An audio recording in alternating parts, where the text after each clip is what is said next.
అందరికీ మరొకసారి ప్రభు నామములో వందనాలు తెలియజేస్తూ ఉన్నాను. హెబ్రీయులకు రాసిన పత్రిక 11వ అధ్యాయం 40వ వచనం. మనము లేకుండా మొదటి నుంచి వీరందరూ నుంచి చదవండి. వీరందరూ తమ విశ్వాసము ద్వారా సాక్ష్యము పొందిన వారైనను మనము లేకుండా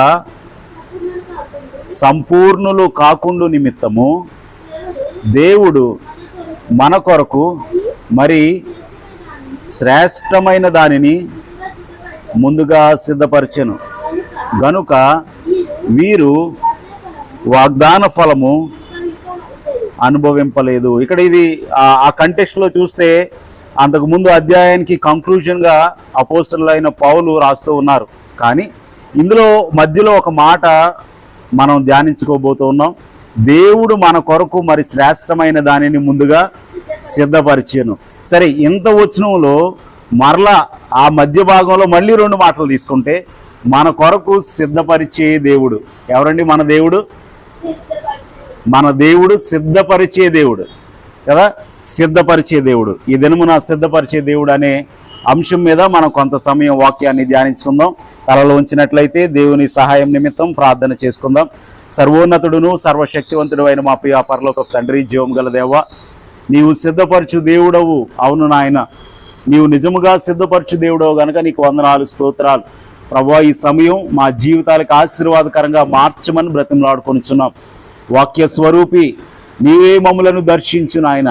ఈ మనుషుడు మాట్లాడినట్లు ఎవడును ఎన్నడూను మాట్లాడి ఉండలేదని నిన్ను గూర్చి, నీ మాటలను గూర్చి ఏ విధంగా గొప్ప సాక్ష్యము చెప్పబడిందో అదేవిధంగా ప్రభు ఈ దినమున గొప్ప ప్రభు ఆత్మీయ నేత్రములు మాకు దయచేసి నీ వాక్యములు, నీ ధర్మశాస్త్రములు ఆశ్చర్యమైన సంగతులు చూచినట్లు మా కన్నులు తెరవమని బ్రతిమలాడుకొనిచున్నాం. వినగలిగే చెవులు, గ్రహించగలిగే మనస్సు, ఆచరించగలిగే జీవితం మాలో ప్రతి ఒక్కరికి దయచేయమని ప్రభువా, వాక్య స్వరూపిగా మమ్మలను దర్శించమని, మమ్మలను తృప్తిపరచమని, బలపరచమని, స్వస్థపరచమని, లేవనెత్తమని యేసు నామములో స్తుతించి వినయముగా వేడుకొనుచున్నాము తండ్రి, ఆమేన్. మన దేవుడు సిద్ధపరిచే దేవుడు. మన దేవుడు ఎవరండి? సిద్ధపరిచే దేవుడు. ఒకసారి అందరం చెప్దాం, సిద్ధపరచు దేవుడు, సిద్ధపరచు దేవుడు, సిద్ధపరిచే దేవుడు. ఏదేను తోటలో చూసినట్లయితే, ఏదేను తోట క్రమాన్ని మనం చూసినట్లయితే, దేవుడు ఎందుకు సృష్టిలో చివరిగా మనుష్యుని కలగజేశాడు? సృష్టి అంతట్లో ఉన్నతమైన వాడు మానవుడైతే మానవుడిని మొదట కలగజేయకుండా ఎందుకు ఏదేను తోటలో చెట్లను, ఫలములిచ్చు చెట్లను, ఆ నదులను, సమస్తాన్ని సమకూర్చిన తర్వాత అప్పుడు దేవుడు ఎవరిని కలగజేశాడు? ఆదామును కలగజేశాడు. ఎందుకు దేవుడు చివరినే ఆదామును కలగజేశాడు అంటే, ఆదాముకు కావలసినవన్నీ కూడా సమకూర్చిన తర్వాత అప్పుడు దేవుడు ఎవరిని కలగజేశాడు? ఆదామును కలగజేశాడు.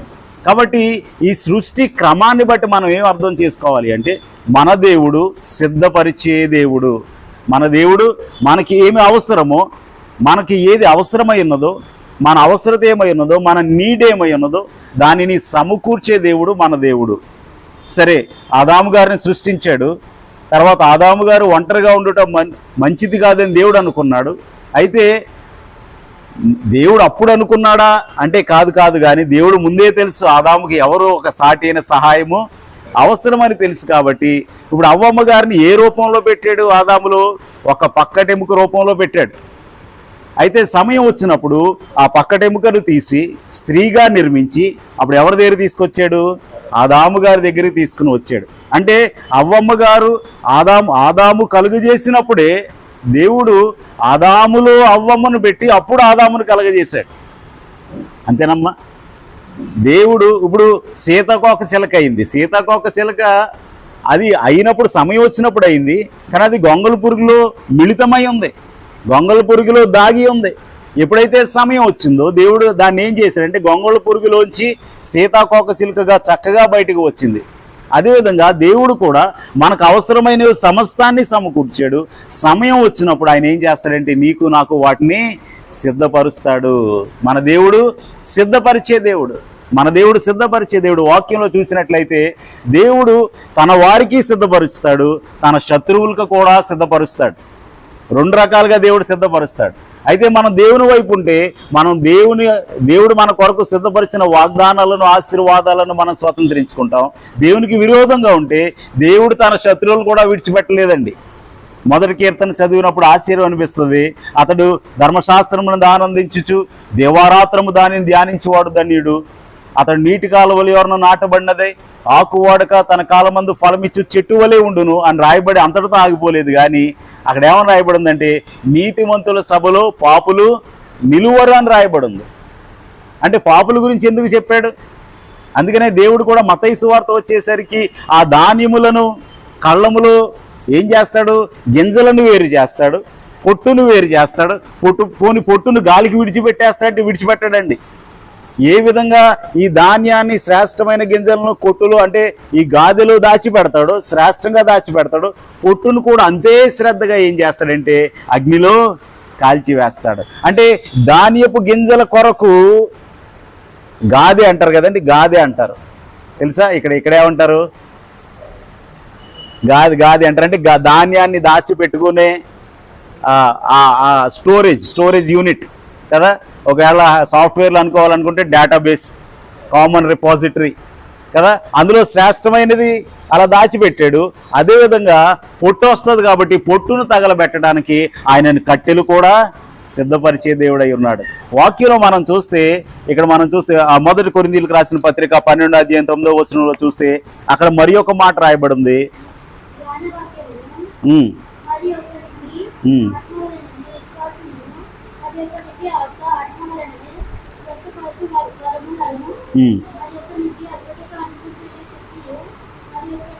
దేవుడు తనను ప్రేమించు వారికి ఏవి సిద్ధపరిచెనో అవి కంటికి కనబడలేదు, చెవికి వినబడలేదు, హృదయమునకు గోచరము కాలేదు అని వాక్యం సెలవిస్తూ ఉంది.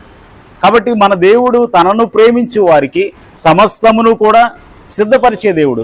దేవుడు సిద్ధపరుస్తాడండి. అసలు దేవుడు ఎలా సిద్ధపరుస్తాడు అని మనం ఆలోచించినట్లయితే, మొన్న ఈ మధ్యనే బ్రదర్తో కూడా డిస్కస్ చేస్తూ ఉన్నాను. దేవుడు ఇశ్రాయేలీయులు ఆ ఐగుప్తు దేశాన్ని విడిచిపెట్టి వచ్చారు, ఎర్ర సముద్రాన్ని దాటి వచ్చారు.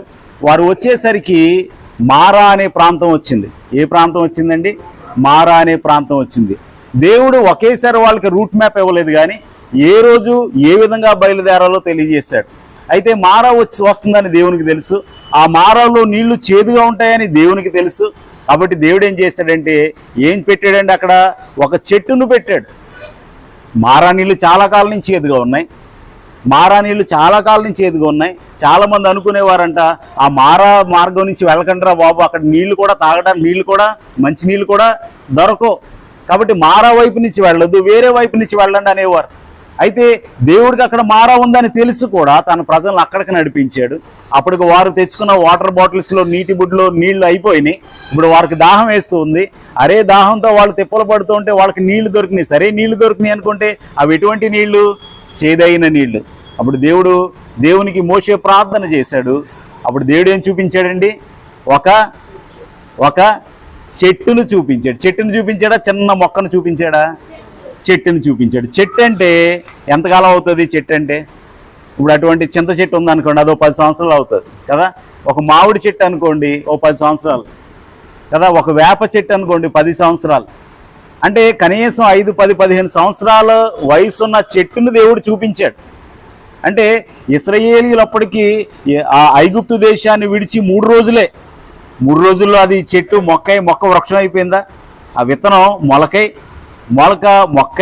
మొక్క వృక్షం అయిపోయిందా? అవలేదు. అంటే ఇశ్రాయేలీయులు ఆ మార్గంలో వస్తారు అని దేవుడు ఎప్పుడో ప్లాన్ చేశాడు. ప్లాన్ చేసిన దేవుడు ఏం చేశాడో తెలుసా? ఆ మారా నీళ్ల పక్కనే ఒక చెట్టును సిద్ధపరిచాడు. అది విత్తనంగా ఉన్నప్పుడు, విత్తనంలోంచి మొలక వచ్చినప్పుడు ఆ గొర్రెలు బర్రెలు తినేయకుండా దానిని కాపాడాడు. వర్షం వచ్చినప్పుడు కొట్టుకుని పోకుండా, మన వాయనాడులో ల్యాండ్ స్లైడ్ అయింది, అలా ల్యాండ్ స్లైడ్ అయిపోకుండా, కొట్టుకుని పోకుండా, అది చనిపోకుండా పక్షులు ఎత్తుకుని పోకుండా అది చక్కగా మొక్క అయినట్లు మొక్క వృక్షమగునట్లు దేవుడు ఎప్పుడు సిద్ధపరిచాడు అంటే ఎప్పుడో కొన్ని సంవత్సరాల క్రితమే దేవుడు అక్కడ తన ప్రజల కొరకు ఏం సిద్ధపరిచాడు? ఒక చెట్టును సిద్ధపరిచాడు. మన దేవుడు తనను ప్రేమించు వారికి సమస్తమును సిద్ధపరిచే దేవుడు. ఇశ్రాయేలీయులు ఈ నీళ్ళేంటి ఎలా ఉన్నాయని సణుక్కున్నారు, వాళ్ళకి పరిష్కారం దొరకలేదు. మోషే దేవుని వైపు చూచాడు, దేవుడు ఏం చూపిస్తున్నాడు? చెట్టును చూపిస్తూ ఉన్నాడు. కాబట్టి మన దేవుడు సిద్ధపరిచే దేవుడు. సరే, ఆ దేవుడు తన ప్రజలకు ఆహారం సిద్ధపరచగలడా అని వాళ్ళు అనుకున్నారంట. సాధారణంగా ఆహారం అంటే మనం ఎక్కడి నుంచి, ఇప్పుడు ఈరోజు కూడా పాస్టమ్ గారు వంట చేశారు, అది నిన్న సిస్టర్ని డ్రాప్ చేసి వస్తూ వెజిటేబుల్స్ తీసుకున్నాం మార్కెట్లో ఇక్కడ. అయితే ఈరోజు కర్రీ మీరు చూడండి, సస్పెన్స్ తర్వాత నేను చెప్తాను. అయితే అది ఆహారం ఎక్కడి నుంచి వచ్చింది? ఎక్కడి నుంచి వచ్చింది ఆహారం అంటే? ఎక్కడి నుంచి వస్తుందండి ఆహారం? వెజిటేబుల్స్ ఎక్కడి నుంచి వస్తాయి? భూమిలోంచి వస్తాయి కదా. కానీ ఇశ్రాయేలీయుల కొరకు దేవుడు ఎక్కడ పంట వేశాడో తెలుసా? పరలోకంలో పంట వేశాడు. ఎంతమందికి వేశాడు? 20 లక్షల మంది ప్రజల కంటే అధిక మంది ప్రజలు ఉన్నారు అక్కడ. చాలా మంది ప్రజలు ఉన్నారు. దాదాపు 25 లక్షల మంది ప్రజలకు దేవుడు పరలోకంలో పంట వేశాడు. జాగ్రత్తగా గమనిస్తే 40 సంవత్సరాలలో ఏ ఒక్క వ్యక్తి కూడా ఏ పూట కూడా ఆహారం లేని స్థితి వారికి రాలేదు. అంటే దేవుడు ఎంత పక్కాగా ప్లాన్ చేశాడో ఆలోచించండి, ఎంత జాగ్రత్తగా ప్లాన్ చేశాడో ఆలోచించండి. చిన్నప్పుడు వరి పంట సంవత్సరానికి 2 సార్లు వచ్చేది. ఎన్నిసార్లు వచ్చేదండి? సంవత్సరానికి 2 సార్లు వచ్చేది. ఇప్పుడు 3 సార్లు 4 సార్లు కూడా వస్తుందంట. అప్పుడు మొక్క మా అత్తగారు చెప్తారు, అప్పుడంట చిన్నప్పుడు వీళ్ళు కనబడేవాళ్ళు కాదంట, వరి పొలం పక్క నుంచి వెళ్తుండే అంత ఎత్తుండేవంట. ఇప్పుడు వరి పంట ఎంత ఉంటుంది? చిన్నగా ఉంటుంది, కానీ సంవత్సరానికి 3 సార్లు పండుతుంది కదా. అంటే 3 నెలల పంట ఉండొచ్చు, 6 నెలల పంట అయి ఉండొచ్చు. ఒకవేళ మామిడి పంట అంటే సూర్యాపేటలో తెలిసిన ఆయన తోటేస్తే ఎన్ని సంవత్సరాలకు వస్తుంది సార్ అని అడిగితే కనీసం 6-7 సంవత్సరాలు పడుతుంది సార్ అన్నాడు. అది కూడా బాగా టెక్నాలజీ పెరిగింది కాబట్టి, విత్తనాలు పెరిగినాయి కాబట్టి 6-7 సంవత్సరాలకు వస్తుంది. పాత రోజుల్లో అయితే 12-15 సంవత్సరాలు పట్టేది సార్ అన్నాడు. అదేవిధంగా దేవుడు ఇప్పుడు మన్నాను ఎంతకాలం క్రితం వేశాడు, ఎంతమంది దూతలను పెట్టాడు, ఎంత శ్రద్ధగా సిద్ధపరిచాడు. ప్రతి ఉదయం వారికి ఆకలేసే టైంకి పరలోకం నుండి మన్నా సిద్ధంగా ఉండేది. పోనీ ఒక్కరికండి, ఇద్దరికా? ఉదయం బాక్సులు పెట్టాలంటే, లంచ్ బాక్సులు పెట్టాలంటే ఎంత హడావిడో. ఒకవేళ భార్య భర్తలు ఇద్దరు కూడా వర్కింగ్ అయితే ఇంకా హడావిడి. వారు బాక్సులు ప్యాక్ చేసుకోవాలి, పిల్లలకి టిఫిన్లు ప్యాక్ చేయాలి, లంచ్ ప్యాక్ చేయాలి, ఈవినింగ్ స్నాక్స్ ప్యాక్ చేయాలి. ఇవన్నీ ప్యాక్ చేయడానికి ఎంతో హడావిడి పడతాం 2 పిల్లల కోసం. మరి దేవుడు 20 లక్షల మందికి 40 సంవత్సరాలు ఎప్పుడూ హడావిడి లేదు, ఎప్పుడూ ఇబ్బంది లేదు, ఎప్పుడూ డిలే లేదు, ఎప్పుడూ ట్రాఫిక్ లేదు, అసలు ఎప్పుడూ కొరత అనేదే లేదు. దేవుడు ఎంత జాగ్రత్తగా తన ప్రజల పట్ల శ్రద్ధ కలిగి ఉంటాడంటే, మనం ఆయనను ప్రేమిస్తే ఆయన మనకు సమస్తాన్ని సిద్ధపరిచే దేవుడు. ఆయన మనకు సమస్తాన్ని సిద్ధపరిచే దేవుడు. ఒకసారి ఏలియా జీవితాన్ని చూస్తే మొదటి రాజుల గ్రంథము 17వ అధ్యాయం 4వ వచనంలో, మొదటి రాజుల గ్రంథం 17వ అధ్యాయం 7వ వచనంలో, 4వ వచనం 17వ అధ్యాయం 4వ వచనం 9వ వచనం చూసినట్లయితే దేవుడు తిష్బీయుడైన ఏలియాకు చెబుతూ ఉన్నారు. ఏమని చెబుతూ ఉన్నారు? ఆ వాగు నీరు నీవు త్రాగుదువు, అచ్చటికి నీకు ఆహారం తెచ్చినట్లు నేను కాకోలములకు ఆజ్ఞాపించితనని అతనికి తెలియచేయగా. ఎవరిని సిద్ధపరిచాడు దేవుడు ఏలియా కోసం? ఎవరిని సిద్ధపరిచాడు అంటే కాకులను సిద్ధపరిచాడు కదా. ఎవరిని సిద్ధపరిచాడండి? కాకులను సిద్ధపరిచాడు. ఎవరి కోసం? ఏలియా కోసం. నేను అనుకుంటాను కాకులు మాంసం తీసుకొచ్చినాయి అంటే నా ఆలోచన ఎలా ఉంటుందంటే, అసలు కాకులకి ఎవరు ట్రైనింగ్ ఇచ్చారు? ఆ కాకులు ఇంటర్వ్యూ ఎవరు చేశారు? ఆ టీంలో ఎంతమంది ఉండాలి? స్విగ్గీ జొమాటోలు ఈరోజు వచ్చినాయి, కానీ మనకి దేవుడు ఆ రోజే ఏలియా కోసం ఏం చేశాడండి? ఒక స్విగ్గీ జొమాటో దేవుడు అప్పుడే డెవలప్ చేశాడు. అయితే మనం ఇలా నొక్కితే వస్తుంది, దేవుడు చెప్తే కాకులు ఏం చేసినాయి? తీసుకొచ్చినాయి. ప్రపంచం అంతా కరువు ఉంది, కానీ ఏలియాకు మాత్రం సమృద్ధి ఉంది. ఏ రాజుకైతే భయపడి ఏలియా దాగి ఉన్నాడో ఆ రాజు గృహము నుండి దేవుడు ఏం పట్టుకుని ఏం తెప్పిస్తూ ఉన్నాడు? ఏలియాకు ఆహారాన్ని సిద్ధపరుస్తూ ఉన్నాడు. కాబట్టి ఏలియా కోసం దేవుడు ఇక్కడ చెప్తే ఏమని చెప్తున్నాడో తెలుసా? నువ్వు కెరీతు వాగు దగ్గరికి వెళ్ళు, అక్కడ నీళ్లు తాగు, నీకు ఆహారం తీసుకురావడానికి నేను ఎవరికి చెప్పాను? కాకులకు నేను సిద్ధపరిచాను. అంటే దేవుడు కాకులను సిద్ధపరిచిన తరువాత అప్పుడు దేవుడు ఏం చెప్తున్నాడు? ఏలియాకు తెలియజేస్తూ ఉన్నాడు. అంటే మన దేవుడు తనను ప్రేమించు వారి కొరకు సిద్ధపరిచే దేవుడు మన దేవుడు కదా. ఇందాక ఆ పాట కూడా పాడుతున్నాం, యెహోవా ఈరే చూచుకొనును అనే పాట కదా. యెహోవా ఈరే చూచుకొనును కదా. ఆ మాట ఉన్నప్పుడు నిజమే, దేవుడు అబ్రహాముకు చెప్పాడు, నీ ఒక్కగానొక్క కుమారుని తీసుకుని వెళ్ళి మొరియా పర్వత శ్రేణిలో ఒకానొక పర్వతం మీద నువ్వు బలి ఇవ్వాలి అన్నప్పుడు అబ్రహాం బయలుదేరాడు. ఉదయమందు తెల్లవారినప్పుడు ఉదయమందు ఆ గాడిదకు గంత కట్టి ఒక పనివాణిని తీసుకుని బయలుదేరి వెళ్ళాడు. కట్టెలు ఉన్నాయి, అన్నీ ఉన్నాయి, కానీ బలికి ఏమి లేదు, దహన బలి పశువు లేదు. ఎక్కుతున్నప్పుడు కూడా ఇస్సాకు అన్నాడు నాయనా అని పిలిచేవాడు, డాడీ అని పిలిచేవాడు కదా. మరి ఎలా పిలిచేవాడు? ఇస్సాకు నాయన దహన బలికి పశువేది అని అన్నప్పుడు బహుశా అబ్రహాము హృదయం పగిలిపోయి ఉండాలి. ఎందుకంటే ఇంకా తన జీవితంలో 100 సంవత్సరాలు కనిపెట్టాడు. దేని కొరకు? నాన్న నాయన అని పిలిచే పిలుపు కొరకు 100 సంవత్సరాలు కనిపెట్టాడు. సరే, 15-20 సంవత్సరాలు అయ్యేసరికి ఇప్పుడు దేవుడు ఏమంటున్నాడో తెలుసా? ఆ పిలుపును దూరం చేయడానికి దేవుడు ఏమన్నాడు? నువ్వు మొరియా పర్వతం ఎక్కి నీ కుమారుని నా కొరకు బలిగా అర్పించి అన్నాడు. అబ్రహాము ఎక్కాడు.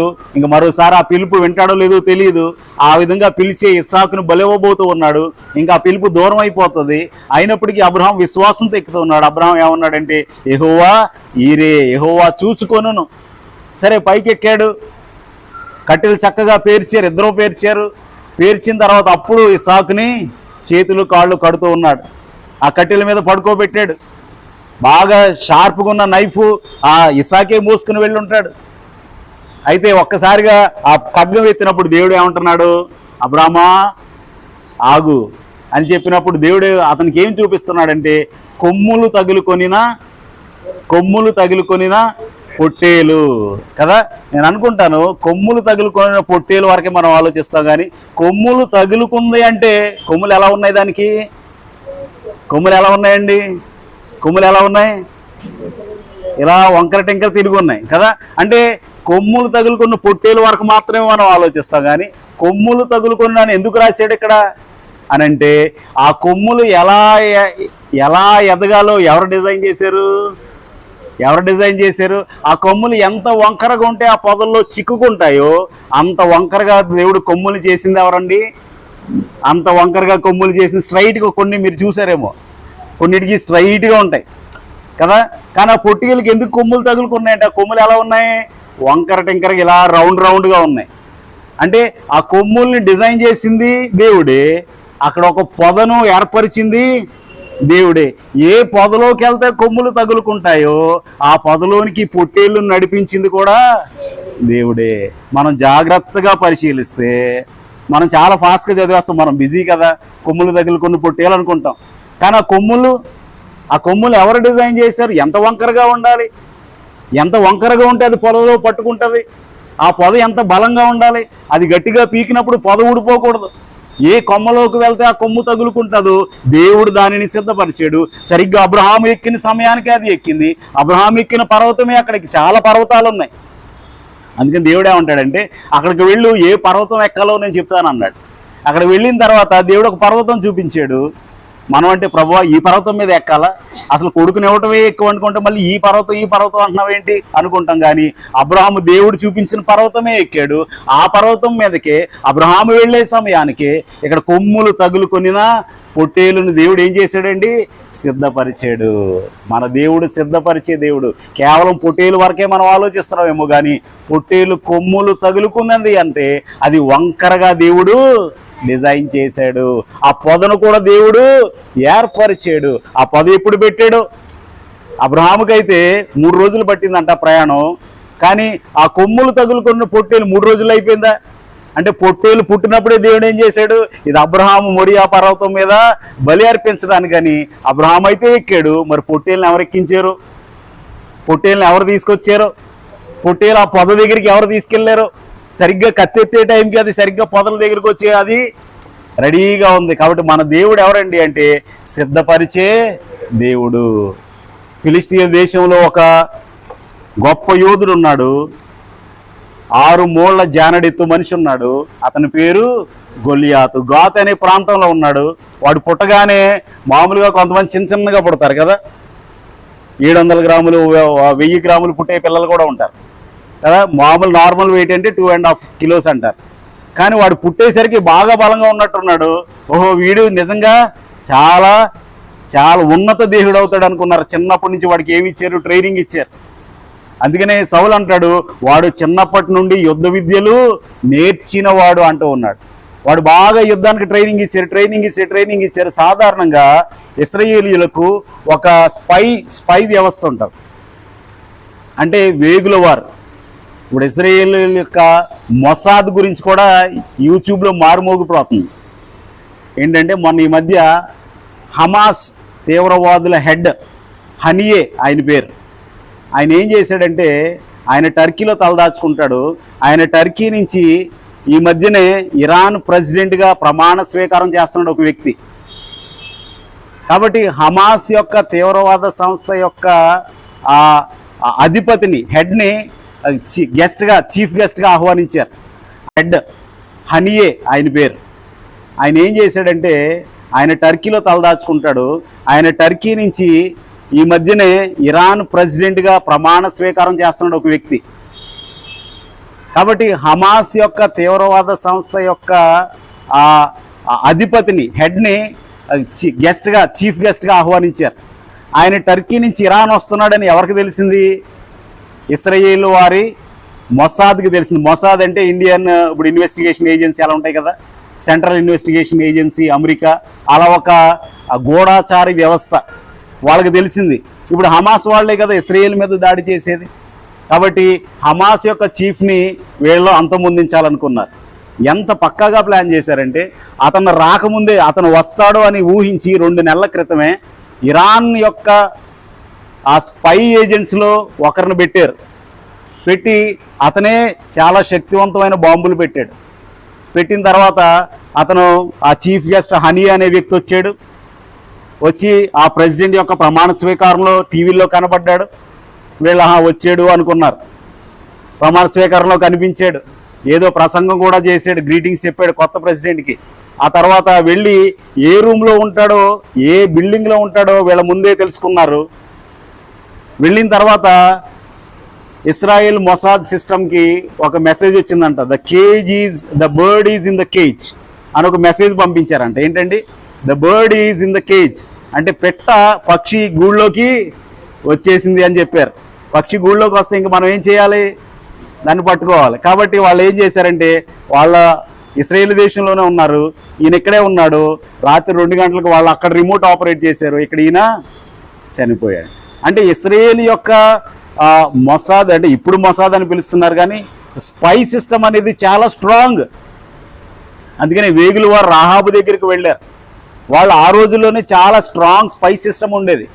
అటువంటి స్పై సిస్టమ్ కూడా, అటువంటి వేగులు వారికి కూడా కనబడకుండా ఈ ఫిలిస్తీన్లు ఏం చేశారంటే గొలియాతు అనేవాడిని సిద్ధపరుస్తూ ఉన్నారు. అది ఇశ్రాయేల్ రాజుకు తెలియదు, ఇశ్రాయేల్ వేగులు వారికి తెలియదు, ఇశ్రాయేల్ సైన్యాధిపతి అయిన అబ్నేరుకు తెలియదు, ఎవ్వరికీ తెలియదు. ఒక పక్కన గొలియాతును వారు సిద్ధపరుస్తూ ఉన్నారు. కానీ ఒక పక్కన దేవుడు ఎవరిని సిద్ధపరుస్తున్నాడో తెలుసమ్మా, దావీదును సిద్ధపరుస్తూ ఉన్నాడు. దావీదుకి ఒక క్వార్టర్లీ ఎగ్జామ్ వచ్చింది. ఆ క్వార్టర్లీ ఎగ్జామ్ ఏంటో తెలుసా? ఏమొచ్చింది, ఎలుగుబంటి వచ్చింది. ఆ క్వార్టర్లీ ఎగ్జామ్లో చిన్న ట్రైల్ వేసాడు దేవుడు, వీడు సరిగ్గా నేర్చుకుంటున్నాడా లేదా అని ఒక ఎలుగుబంటిని పంపిస్తే వాడు ఏం చేశాడు, చక్కగా ఒడిసెలు విసిరి దాన్ని కొట్టేసరికి అది ఏమైంది, చనిపోయింది. తర్వాత వీడు బాగానే కొంతవరకు నేర్చుకున్నాడని ఇంకా ట్రైనింగ్ ఇచ్చాడు దేవుడు. ఇచ్చిన తర్వాత ఈసారి ఏం పంపించాడు, సింహాన్ని పంపించాడు. సింహం వచ్చింది, దాన్ని కూడా హాఫర్లీ ఎగ్జామ్ అనమాట. ఈసారి ఇంకొంచెం సిలబస్ పెంచాడు, ఇంకొంచెం బలమైన సింహం వచ్చింది. ఈసారి కూడా ఒడిసిలు బలంగా తిప్పి తిప్పి తిప్పి విసిరి కొట్టాడు. అప్పుడు సింహం కూడా చనిపోయింది. అప్పుడు దేవుడికి ఏమొచ్చింది? నమ్మకం వచ్చింది. ఓకే, వీడు ఒడిసిల కరెక్ట్గా విసరగలుగుతూ ఉన్నాడు అని. సరే, సమయం వచ్చింది. ఏలాలోయలోకి గొలియాతు వచ్చాడు. గొలియాతు కొరకు ఎవరు వచ్చారు? దావీదు వచ్చాడు. ఫిలిస్తీన్లు వారు అనుకున్నారు మేము ఇశ్రాయేలీల కోసం గొలియాతుని సిద్ధపరిచాం, ఇంకా మేము గెలిచేస్తాం అనుకున్నారు. కానీ గొలియాతు కొరకు దేవుడు ఎవరిని సిద్ధపరిచాడో తెలుసమ్మా? దావీదును సిద్ధపరిచాడు. హల్లెలూయా. దావీదు వరకేని మనం ఆలోచిస్తాం కదా. జాగ్రత్తగా గమనించండి. ఏటిలోకి వెళ్ళి రాళ్ళు తీశాడు కదా, ఏటిలోకి వెళ్ళి రాళ్ళు తీశాడు. ఆ రాయి ఎంత బరువు ఉండాలి, ఏ షేప్లో ఉండాలి, ఎంత సైజు ఉండాలి, ఎంత వెయిట్ ఉండాలో కూడా ఎవరు నిర్ణయించారో తెలుసా? దేవుడే నిర్ణయించాడు. 2001 సంవత్సరంలో అనుకుంటా సెప్టెంబర్ 11న వరల్డ్ ట్రేడ్ సెంటర్ మీద ఎవరు దాడి చేశారు? ఒసామా బిన్ లాడెన్ దాడి చేశాడు. అప్పుడు నేను ఇంజనీరింగ్ సెకండ్ ఇయర్ చదువుకుంటున్నాను. అప్పుడు మా సివిల్ ప్రొఫెసర్ ఏం చెప్పాడంటే, 2 రోజు క్లాస్కి వచ్చాడు. నేను ఏం జరిగిందో చూసారా అన్నాడు. ఏం చూసాను సార్? ఆ న్యూస్, బ్రేకింగ్ న్యూస్. ఆ రోజులు ఎంత సోషల్ మీడియా లేదు, బ్రేకింగ్ న్యూస్ అదే కదా సార్ అని చెప్తే అప్పుడు ఆయన అన్నాడు, ఆ ట్విన్ ట్రేడ్ టవర్స్, ఆయన సివిల్ ఇంజనీర్, డాక్టరేట్, చాలా గొప్పగా పాఠాలు చెప్తూ ఉండేవాడు. ఆయన ఏం చెప్పాడంటే, ఆ రోజు పాఠం చెప్పలేదు మాకు. నిన్న ఒసామా బిన్ లాడెన్ దాన్ని హిట్ చేసాడు కదా, వరల్డ్ ట్రేడ్ టవర్స్. అది ఒక ఇంజనీరింగ్ మిరకిల్. ఎందుకంటే అది మీరు గుద్దినప్పుడు, ఇప్పుడు వీడియోస్ చూడండి, అది చాలా 120-130 అంతస్తుల బిల్డింగ్. అది ఇలా గుద్దినప్పుడు అది ఇటు పడిపోలేదు. మామూలుగా ఇలా గుద్దితే తూర్పు వైపు, పడమర వైపు, ఉత్తరం వైపు, దక్షిణ వైపు పడాలి. కానీ అది ఇలా గుద్దినప్పుడు అది ఎలా పడింది? నెట్ట నిలువునా. మీరు చూడండి, వీడియోలు ఉంటాయి. ఇలా గుద్దినప్పుడు ఇటు పడలేదు, అది నెట్ట నిలువునా ఇలా ఇలా ఇలా దిగబడిపోయింది. అంటే ఎంత జ్ఞానంతో దాన్ని కట్టారో మీరు గమనించారా? అది ఇంజనీరింగ్ వండర్ అని చెప్పాడు. అంత మాత్రమే కాదు, కానీ ఏ విమానంతో గుద్దాడో మీరు గమనించారా అన్నాడు. ఏ విమానంతో గుద్దాడో తెలుసమ్మా? బోయింగ్ 757, బోయింగ్ 767, 2 విమానాలు, మొత్తం 5 హైజాక్ చేశారు. అందులో వరల్డ్ ట్రేడ్ టవర్ గుద్దిని అయితే బోయింగ్ 767, బోయింగ్ కంపెనీ. బోయింగ్ అంటే one of the very top most, ఇప్పుడు కార్లో టెస్లా, ఇంకా ఫెరారీ ఎలా ఉంటాయి టాప్ మోస్ట్ కంపెనీస్, అలాగా ఏరోప్లేన్స్ తయారు చేసే వాటిలో బోయింగ్ అనేది చాలా పెద్ద పెద్ద విమానాలు తయారు చేస్తారు. ఆ రోజుల్లో Boeing 757 is the biggest plane. అంటే ఏ విమానంతో ఎంత వేగంగా ప్రయాణించి ఏ ఫ్లోర్లో గుద్దితే అది కింద పడిపోతుందో ఎవరికి తెలుసు? ఒసామా బిన్ లాడెన్ తెలుసు. ఎందుకంటే Osama bin Laden is a civil engineer. వాడొక సివిల్ ఇంజనీర్ కాబట్టి ఏ విమానంతో ఎంత స్పీడ్గా ఏ ఫ్లోర్లో ఏ డైరెక్షన్లో గుద్దితే అది పడుతుందో ఎవరికి తెలుసు? వాడు లెక్కలేసుకున్నాడు ఫస్ట్. ఏదో చిన్న చోటా మోటా చిన్న ప్లేన్ తోటి వెళ్తే గుద్దితే అది పడదండి. ఏదో చిన్న హెలికాప్టర్తో గుద్దితే హెలికాప్టర్ పడిపోద్ది, కానీ దానికి ఏమవుతుంది? వాళ్ళంత పక్కాగా దాన్ని కట్టుకున్నారు.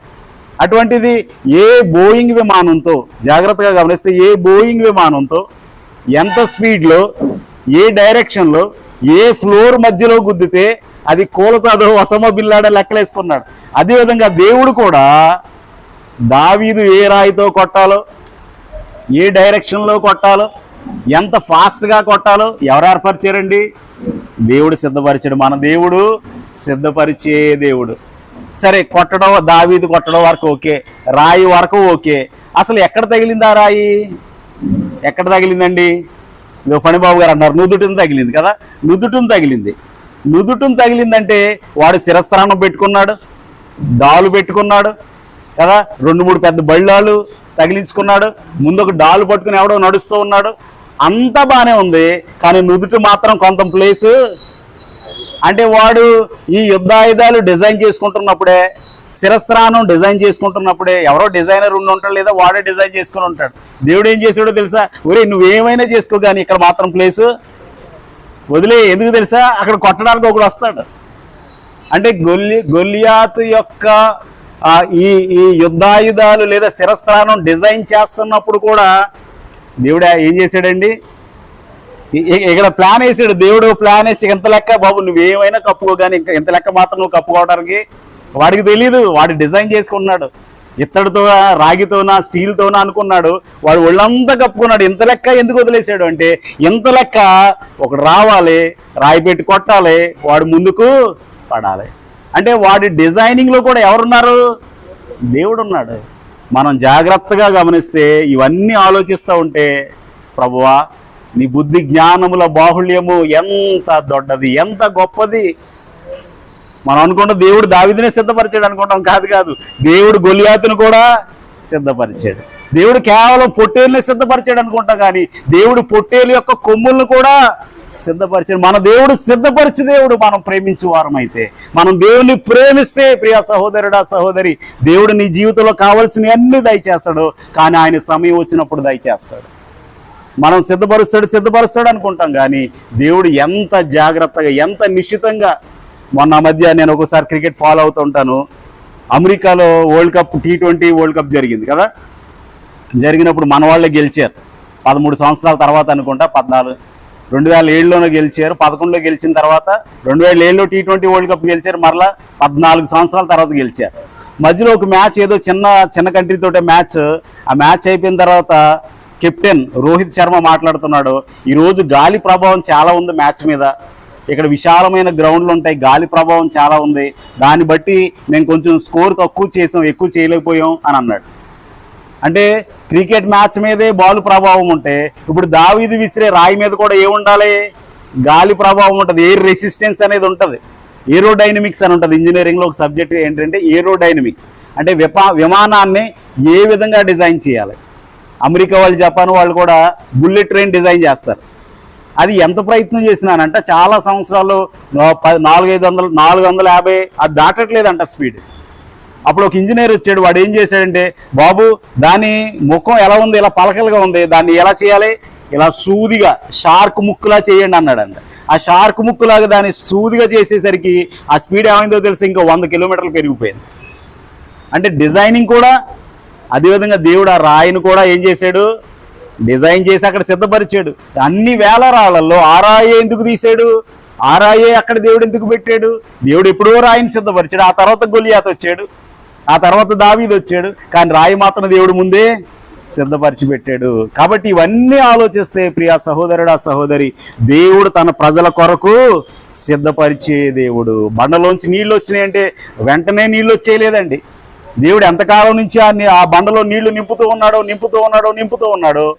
మోషే వచ్చి ఆ కర్ర పెట్టి కొట్టేసరికి 20 లక్షల మంది ప్రజలు తాగటానికి సరిపోయే సమృద్ధి అయిన నీరు ఆ బండలో నుండి ప్రవహించింది. కాబట్టి దేవుడు, మన దేవుడు సిద్ధపరిచే దేవుడు. అయితే ప్రశ్న ఏంటంటే, ఆ సిద్ధపరిచినవి మనం పొందుకోవాలి అంటే మనం ఆయనను ప్రేమించే వారమై ఉండాలి. అబ్రహాము విశ్వాసం కలిగి ఉన్నాడు, ఆ సిద్ధపరిచిని పొందుకున్నాడు. ఏలియా విధేయత కలిగి ఉన్నాడు, సిద్ధపరిచిని పొందుకున్నాడు. కాబట్టి ఆయన కొరకు సహనముతో కనిపెడితే ఆయన సిద్ధపరిచినవి మనం పొందుకోగలం. ఇది ఆయన ప్రేమించే వారికి. ఇప్పుడు ఆయనను ప్రేమించిన వారికి కూడా ఒకటి ఉంది, చూద్దాం. నిర్గమకాండం 14:6 చూస్తే అక్కడ ఎవరో దేన్నో సిద్ధపరచుకుంటున్నారు. చూడండి, నిర్గమకాండము 14:6 చూస్తే, అంతటా అతడు తన రథమును సిద్ధపరుచుకొని తన జనమును తనతో కూడా తీసుకుని పోయెను. ఇక్కడ ఎవరండి రథాన్ని సిద్ధపరచుకుంటున్నారు?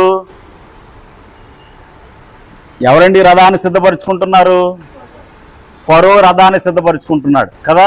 ఫరో రథాన్ని సిద్ధపరిస్తే 21 చూడండి, దేవుడు అక్కడ ఏం సిద్ధపరుస్తూ ఉన్నాడు?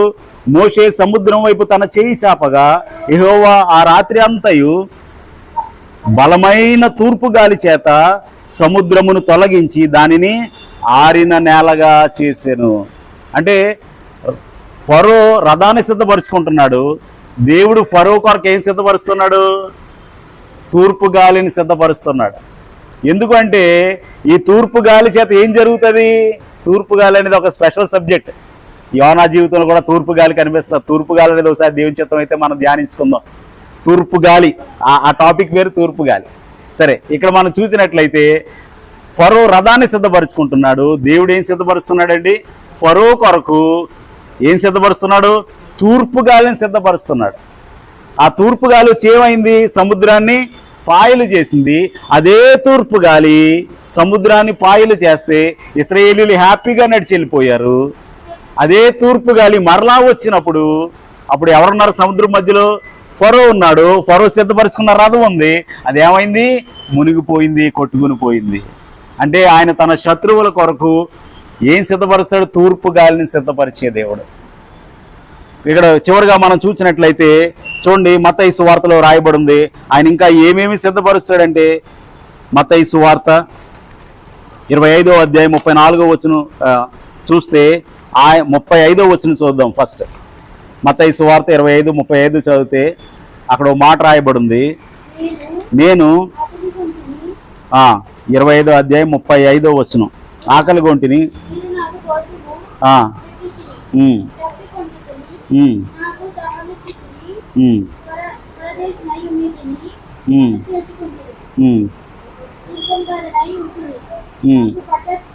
నలభై ఒకసారి 41 చదవమ్మా.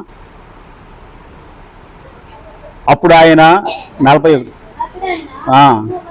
ఎడమ వైపున ఉండు వారిని చూచి, శపింపబడిన వారులారా, నన్ను విడిచి అపవాదికిని వాని దూతలకును సిద్ధపరచబడిన నిత్యాగ్నిలోనికి పోవుడి. అపవాదికి వాని అనుచరులకు దేవుడు ఏం సిద్ధపరిచాడండి? నిత్యాగ్ని సిద్ధపరిచాడు. ఎవరైతే అపవాదిని వెంబడిస్తారో, ఎవరైతే అపవాది కార్యాలు చేస్తారో, ఎవరైతే సువార్తను వ్యతిరేకిస్తారో, ఎవరైతే దేవుని విడిచిపెడతారో వారికి దేవుడు ఏం సిద్ధపరిచాడో తెలుసండి? అపవాదికి వాని అనుచరులకు. జాగ్రత్తగా గమనిస్తే నరకం అనేది మన కోసం దేవుడు చేయలేదు. నరకం అనేది దేవుడు అపవాదికి వాని అనుచరులకు చేశాడు. మనం ఎప్పుడైతే అపవాదిని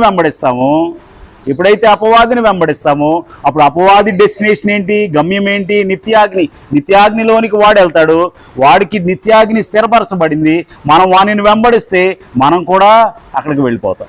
దానికన్నా ముందు వచనం చూస్తే కుడివైపున ఉన్న వారిని చూచి ఏమంటున్నాడు? భూమి పుట్టినది మొదలుకుని మీ కొరకు సిద్ధపరచబడిన నిత్య సంతోషంలోనికి వెళ్ళండి అని రాయబడింది. అంటే దేవుడు తన ప్రజల కొరకు పరలోకాన్ని సిద్ధపరిచాడు, తన శత్రువుల కొరకు నిత్యాగ్నిని సిద్ధపరిచాడు. దేవుడు భూమి పుట్టినప్పుడే ఆదిలోనే తన ప్రజల కొరకు పరలోకమును సిద్ధపరిచిన దేవుడు, తన శత్రువుల కొరకు నిత్యాగ్నిని సిద్ధపరిచిన దేవుడు. అందుకనే యోహాను సువార్త 14:2లో చూస్తే మీ కొరకు స్థలము సిద్ధపరచ వెళ్ళుచున్నాను. మన కొరకు దేవుడు స్థలాన్ని సిద్ధపరిచాడు. అయితే ఆ స్థలానికి మనం వెళ్ళటానికి మనం సిద్ధంగా ఉన్నామా? దేవుడు మన కొరకు పరలోకాన్ని సిద్ధపరిచాడు. అయితే ఆ స్థలానికి వెళ్ళటానికి నీవు నేను సిద్ధంగా ఉన్నామా? మనం సిద్ధపరచబడాలి అంటే ఆయన రక్తం చేత కడగబడాలి. మనం సిద్ధపరచబడాలి, సంపూర్ణంగా సిద్ధపరచబడ్డాము అంటే మనం ఆయన రక్తం చేత కడగబడి ఉండాలి. మొన్న జ్యోతమ్మ గారు సాక్ష్యం చెప్తూ మొన్న ఆల్ నైట్ ప్రేయర్లు ఏమన్నారంటే, మాకు అప్పుడు బాగా అనారోగ్యం కలిగిందండి, కానీ నేను చనిపోతే ప్రభువా నీ ఇష్టం, నీ దగ్గరికి వచ్చేస్తాను, నేను సిద్ధపడి ఉన్నాను. ఎంత సింపుల్గా చెప్పారంటే, ఒకవేళ నేను చనిపోతే కదమ్మా మీరు చెప్పిన సాక్ష్యం, ఒకవేళ నేను చనిపోతే నేను దేవుని దగ్గరికి వెళ్ళిపోతాను. ఎంత అద్భుతమైన సిద్ధపాటు! మనందరికీ కూడా అటువంటి సిద్ధపాటు కావాలి. కాబట్టి దేవుడు భూమి పుట్టినది మొదలుకొని ఆయన ఏం సిద్ధపరిచాడంటే పరలోక రాజ్యమును సిద్ధపరిచాడు. అయితే నీవు నేను సిద్ధంగా ఉన్నామా? ఒకవేళ అపవాదిని వెంబడించినట్లయితే అపవాది కొరకు కూడా దేవుడు నిత్యాగ్ని సిద్ధపరిచాడు, మన కొరకు కాదు. కానీ మనం అపవాదిని వెంబడించే వారమైతే మనం కూడా ఎక్కడికి వెళతాం? అక్కడికే వెళతాం. కాబట్టి మొరియా పర్వతం గుర్తొచ్చినప్పుడల్లా మనకు పొట్టేలు మాత్రమే కాదు, పొట్టేలు కొమ్ములు కూడా గుర్తుకు రావాలి. దావీదు గొలియాతు గుర్తొచ్చినప్పుడు కేవలం దావీదును గొలియాతును వాళ్ళు సిద్ధపరిస్తే వాళ్ళ కొరకు దావీదును దేవుడు సిద్ధపరిచాడు, ఆ రాయిని సిద్ధపరిచాడు కదా, అతని శిరస్త్రాణమును సిద్ధపరిచాడు. అన్ని సిద్ధపరిచిన దేవుడు గొప్ప విజయం ఇచ్చాడు. ఆయనను ప్రేమించు వారికి మేలు కలుగుడికే సమస్తమును సమకూడి జరిగించు దేవుడు. అది కంటికి కనబడలేదు, చెవికి వినబడలేదు, హృదయమునకు గోచరం కాలేదు. అంతకుముందు ఎర్ర సముద్రం అంతకుముందు ఎప్పుడూ పాయలవ్వలేదు, ఆ తర్వాత కూడా పాయలవ్వలేదు. అంతకుముందు మారా ఎప్పుడు మధురంగా మారలేదు, తర్వాత ఎప్పుడూ చేదుగా మారలేదు కదా. దేవుడు ఫిలిష్తీయులు గొలియాతుని సిద్ధపరిస్తే దేవుడు దావీదుని సిద్ధపరిచాడు. దావీదు వలె దేవుని హృదయానుసారులమైతే అబ్రహాము వలె దేవునికి విధేయత చూపిస్తే, ఏలియా వలె దేవుడు చెప్పిన మార్గంలో నడిస్తే దేవుడు నీకు నాకు అద్భుతమైనవి సిద్ధపరిచాడు. అవి పొందుకోవటానికి మనం సిద్ధంగా ఉండాలి. ఆయన వీటన్నిటికంటే గొప్పగా పరలోక రాజ్యమును సిద్ధపరిచాడు. దానిని పొందుకోవటానికి మనం ప్రయాసపడాలి. దానిని పొందుకోవటానికి, సంపాదించుకోవటానికి భక్తి జీవితం జీవించాలి. అటు ధన్యకరమైన స్థితి దేవుడు మనలో ప్రతి ఒక్కరికి దయచేయను గాక. ఆమేన్. తలలో ఉంచుకున్నట్లయితే ప్రార్థన చేసుకుందాం. ఒకసారి మన సిద్ధపాటు ఎలా ఉందో గమనించుకుందాం. ఏదో దేవుని దగ్గరికి వస్తున్నాం, వెళ్తున్నాం, దేవుని సన్నిధికి ఆలస్యంగా వస్తున్నాం. ఇంకా పరలోక రాజ్యానికి నీవు నేను ఎంత సిద్ధపడ్డాం? దేవుని సన్నిధికి ఆలస్యం మనం వహిస్తూ ఉన్నాం. పరలోక రాజ్యానికి సిద్ధపడి ఉన్నామా? చూడండి, ఫిలిష్తీయులు గొలియాతును సిద్ధపరిస్తే దేవుడు దావీదును సిద్ధపరిచాడు.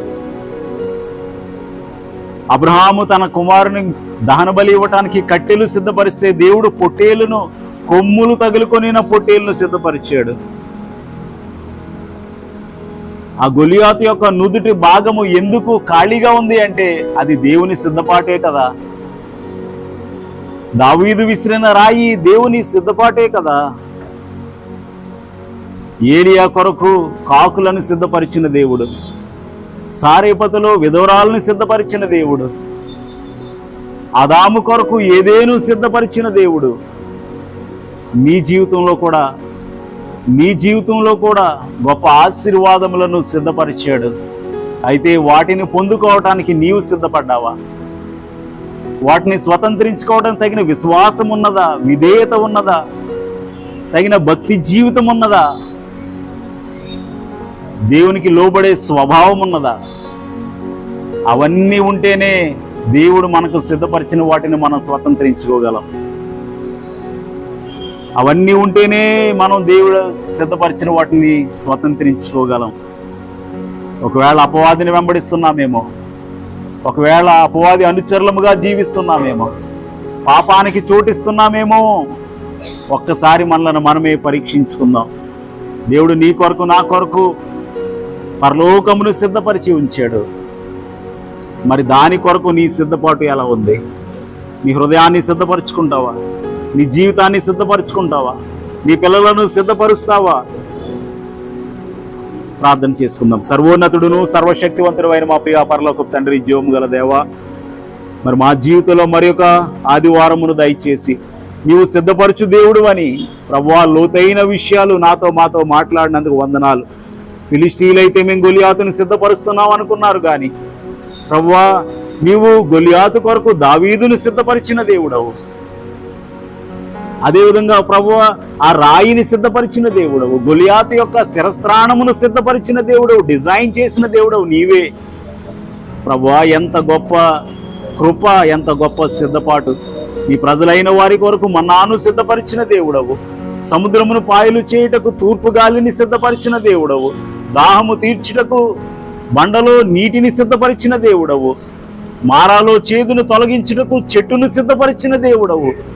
ప్రభువా నీవెంత గొప్ప దేవుడవు నాయన. నీవు మా కొరకు సిద్ధపరిచినవి ఎంత గొప్ప ధన్యత! అటువంటిని పొందుకునే కృప మాకు దయచేయండి. నీలో నిలిచే భాగ్యము మాకు దయచేయండి. కెరీతు వాగు దగ్గర నీవు సిద్ధపరిచినవి తిని తృప్తిపరచబడిన ఏలియా వలె మేమందరము తృప్తిపరచబడుటకు కృప చూపించండి. నీవు సిద్ధపరచగా తర్ఫీదు పొందిన దావీదు వలె మేము సిద్ధపరచబడటానికి కృప చూపించండి. ప్రభువా మన్నాను తిని బలము పొందుకొనిన ఇశ్రాయేలీయుల వలె మేము బలము పొందుకొనుటకు కృప చూపించండి. ప్రభువా మేము నీ వారము గనుక నీవు సిద్ధపరిచినవి పొందుకునే కృప మాలో ప్రతి ఒక్కరికి దయచేయండి. నీవెన్నో మేలులు కంటికి కనబడినవి, చెవికి వినబడినవి, హృదయమునకు గోచరము కానివి సిద్ధపరచగా ప్రభువా మేము వాటిని పొందుకోకుండా అవిశ్వాసాన్ని చూపిస్తున్నామేమో, అవిధేయతను కనుపరుస్తున్నామేమో, నిర్లక్ష్యాన్ని చూపిస్తున్నామేమో, లోబడని స్వభావం కలిగిన వారమై ఉన్నామేమో. మమ్మలను క్షమించండి ప్రభువా సహాయము చేయండి. కొమ్ములు తగులుకొనిన పొట్టేలు కనబడినప్పుడు అబ్రహాము హృదయం ఎంత సంతోషముతో నింపబడిందో. ఎర్ర సముద్రము మధ్యను నడిచి వెళుతుంటే ఇశ్రాయేలీయులు ఏ విధముగా గంతులు వేసి నిన్ను స్తుతించారో అటువంటి అనుభవం మాలో ప్రతి ఒక్కరికి దయచేయండి.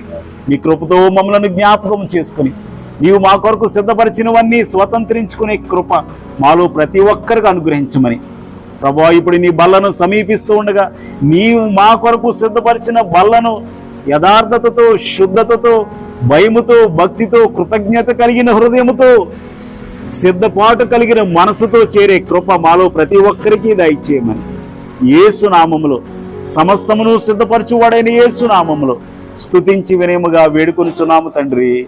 ఆమేన్. ఆమేన్.